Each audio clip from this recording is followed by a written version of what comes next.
सुप्रभात प्यारे बच्चों। आज आप सभी लोग भारत की जो खोज पुस्तक है, इस पुस्तक में सिंधु घाटी सभ्यता का जो प्रश्न अभ्यास है, उस प्रश्न अभ्यास के विषय में आज आप सभी लोग रिवीजन करेंगे।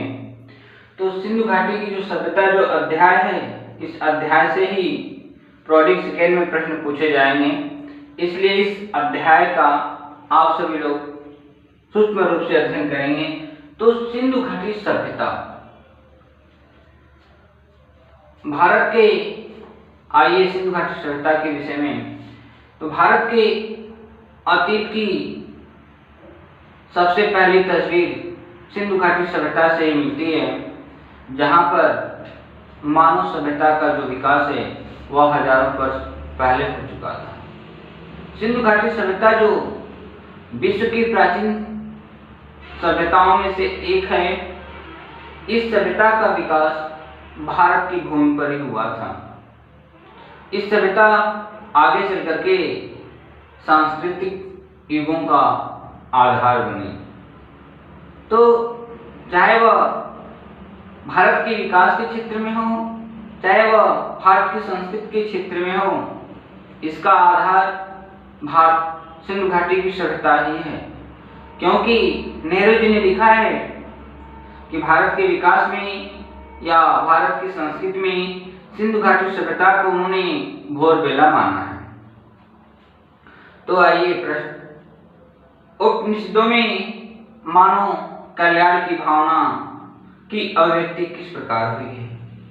तो उपनिषदों में सच्चाई पर बल दिया गया है। इसमें मानव कल्याण हेतु प्रकाश और ज्ञान की कामना की गई है और कहा गया है, असत्य से सत्य की ओर ले चल, अंधकार से प्रकाश की ओर ले चल, मृत्यु से अमरत्व की ओर ले चल। इसमें मनुष्य को मार्ग पर अग्रसर रहने के लिए कहा गया है। तो जो आपका अगला प्रश्न है, महाकाव्यों में प्रचलित पुराकथाएं तथा कहानियां किस प्रकार की हैं, वे हमारे लिए किस प्रकार उपयोगी हैं? महाकाव्यों में प्रचलित पुराकथाएं तथा कहानियां वीर गाथात्मक हैं। उनमें सत्य को दृढ़ता से अपनाने तथा वचन पालन का उपदेश दिया गया है। इसमें जीवन पर्यंत तथा मरणोपरांत वफादारी, साहस और लोकहित के लिए सदाचार और बलिदान की शिक्षा दी गई है। ये कहानियां हमें रोजमर्रा की जिंदगी से एक रास्ता तथा क्रूरता से दूर सत्ता के निकट ले जाती हैं। तो आइए अगला प्रश्न है, महाभारत महाकाव्य अनमोल चीजों का समृद्ध भंडार होने के साथ साथ नैतिक शिक्षा का खोज भी है। नैतिक का मतलब होता है, जो अर्थ होता है कि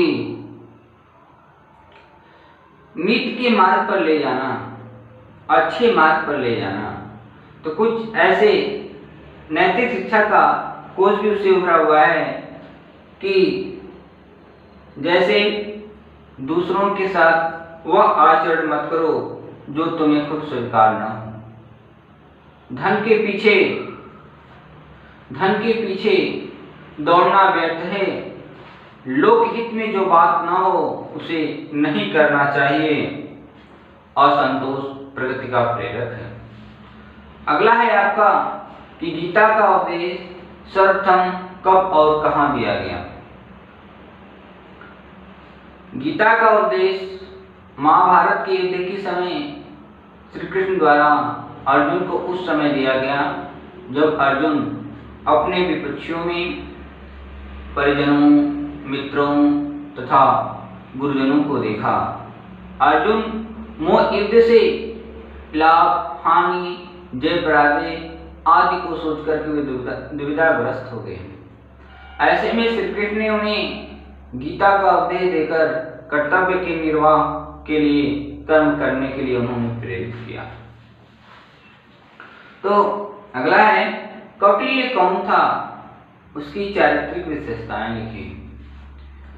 चाणक्य का दूसरा नाम कौटिल्य था। उसने अर्थशास्त्र नामक पुस्तक में मौर्य साम्राज्य के बारे में विस्तार में लिखा है। वह बहुत ही बुद्धिमान और कर्मठ व्यक्ति था। इसके अलावा वह साहसी, अभिमानी, प्रतिशोधी, अपमान को न भूलने वाला, लक्ष्य पर हमेशा ध्यान रखने वाला तथा लक्ष्य को हर हाल में प्राप्त करने वाला वह व्यक्ति था। अगला आपका प्रश्न है कि कलिंग युद्ध ने अशोक के मन पर क्या प्रभाव डाला। कलिंग युद्ध में कलिंगवासी बहुत ही वीरता पूर्वक लड़े। इसके उपरांत भी अशोक की सेना जीत गई। इस युद्ध में लाखों लोग मारे गए तथा बहुत से लोग घायल हुए। ऐसे नरसंहार की बात सुनकर अशोक को बहुत दुख हुआ। उसका मन युद्ध से विरक्त हो गया। उसने बौद्ध धर्म अपना लिया तथा भविष्य में कोई युद्ध न करने का निश्चय किया। अगला है बौद्ध की शिक्षाओं को अपने शब्दों में लिखिए। तो बौद्ध ने सभी को करुणा और प्रेम का संदेश दिया जो निम्नलिखित है। मनुष्य को क्रोध पर दया से और बुराई पर भलाई से काबू पाना चाहिए। अगला है मनुष्य को सदाचारी और आत्म अनुशासित होना चाहिए। मनुष्य को सत्य की खोज मन के भीतर करना चाहिए। अगला है मनुष्य को सत्य का मार्ग अपनाना चाहिए। तो इस तरह से मैंने आप सभी लोग सिंधु घाटी सभ्यता का जो प्रश्न अभ्यास है इसके विषय मैंने बताया। परीक्षा की तैयारी आप सभी लोग बहुत ही मेहनत के साथ करेंगे। इन्हीं शब्दों के साथ धन्यवाद।